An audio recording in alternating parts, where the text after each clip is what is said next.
আর আমাদের point of maintainability ছিল যে আর্টিকেল 32 ইজ নট মেনটেনেবল।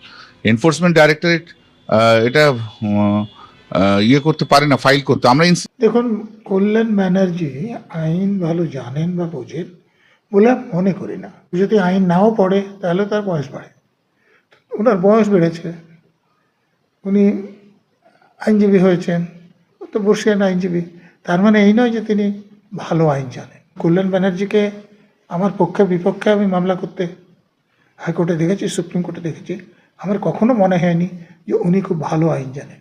আমার সবসময় মনে হয় যে উনি চিৎকার চেঁচামেচি বেশি করেন।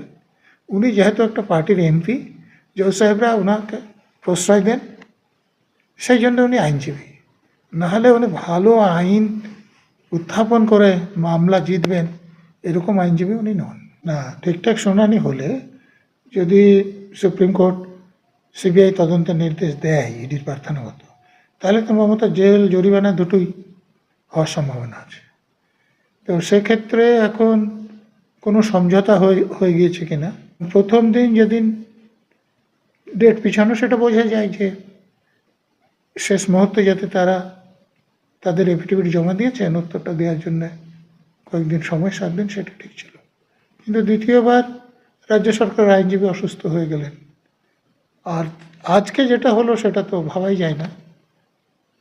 সলিসিটর জেনারেল বলছেন যে আমি যে রিজাইনটা দিতে হবে সেটা আজকে জমা দিয়ে দেব। আজকে যদি আপনি জমা দিতে পারেন তো আজকে আগেই কেন জমা দিতে পারেননি, মানে আজকে মামলা শুরুর আগে কেন জমা দিয়ে দিতে পারেননি? অতএব এখানে আমার মনে হচ্ছে যে মামলাটাকে পিছানোর চেষ্টা করছে উভয় পক্ষ এখন। অতএব মামলাটা পিছিয়ে পিছিয়ে লোক ভুলে যাবে, মামলাটা সুপ্রিম কোর্টে পড়ে থাকবে, যাতে মমতা ব্যানার্জির কোনো অসুবিধা না হয়। বলুন বা সুপ্রিম কোর্টে বলুন, সেখানে অনেক বিচারক আছেন যারা সৎ নন।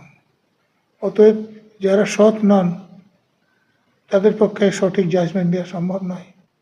আর্টিকেল 32 সেটা নাকি অমান্য করা হয়েছে, বর্ষিয়ান আইনজীবী কল্যাণ বন্দ্যোপাধ্যায় বলছে আইপ্যাক কাণ্ডে।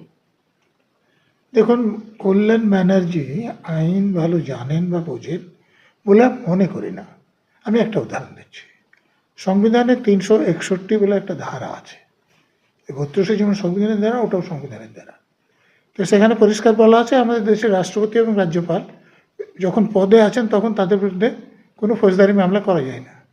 কল্যাণ ব্যানার্জি তো বর্তমান রাজ্যপালের বিরুদ্ধে এফআইআর করার জন্য পুলিশের কাছে আবেদন জমা দিয়েছেন।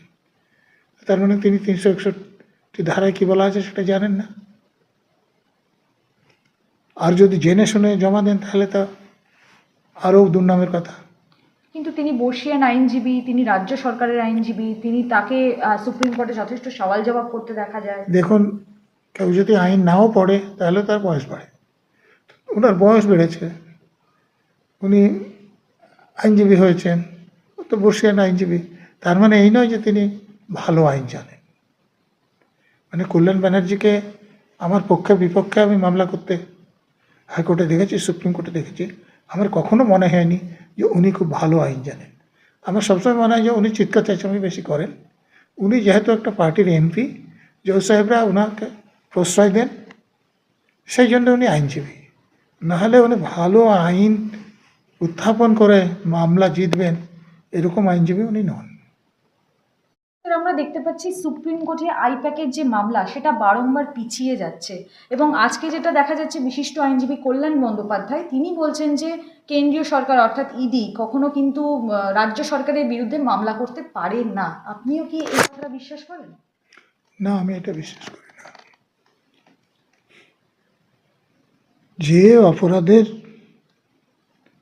জন্য মামলাটা হয়েছে সেটা আমি ব্যক্তিগতভাবে মনে করি যে তারা থানায় গিয়েই মামলা করতে পারতেন ইডির লোকেরা, সেটা তারা করেননি।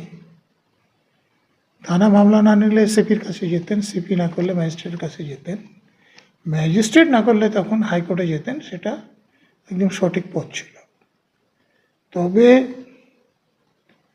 সুপ্রিম কোর্টে তাদের ফান্ডামেন্টাল রাইট বিঘ্নিত হয়েছে বলে তারা গিয়েছেন।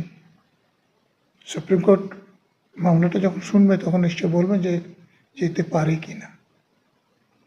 আমার ধারণা তো যেতে পারে। বারংবার দেখতে পাচ্ছি মামলাটা পিছিয়ে যাচ্ছে, এবং বিচার ব্যবস্থা কি কোথাও আক্রান্ত? নাকি ঠিকঠাক শুনানি হলে মমতার জেল হতে পারে, তাই এত বিচার ব্যবস্থা পিছাচ্ছে? না, ঠিকঠাক শুনানি হলে যদি সুপ্রিম কোর্ট সিবিআই তদন্তের নির্দেশ দেয় ইডির প্রার্থনা মতো, তাহলে তো মমতা জেল জরিমানা দুটোই হওয়ার সম্ভাবনা আছে। তো সেক্ষেত্রে এখন কোনো সমঝোতা হয়ে গিয়েছে কিনা, কারণ প্রথম দিন যেদিন ডেট পিছানো সেটা বোঝা যায় যে শেষ মুহূর্তে যাতে তারা তাদের এফিডেভিট জমা দিয়েছেন উত্তরটা দেওয়ার জন্য কয়েকদিন সময়, 7 দিন, সেটা ঠিক ছিল। কিন্তু দ্বিতীয়বার রাজ্য সরকারের আইনজীবী অসুস্থ হয়ে গেলেন, আর আজকে যেটা হলো সেটা তো ভাবাই যায় না। সলিসিটর জেনারেল বলছেন যে আমি যে রিজনটা দিতে হবে সেটা আজকে জমা দিয়ে দেব। আজকে যদি আপনি জমা দিতে পারেন তো আজকে আগেই কেন জমা দিতে পারেননি, মানে আজকে মামলা শুরুর আগে কেন জমা দিয়ে দিতে পারেননি?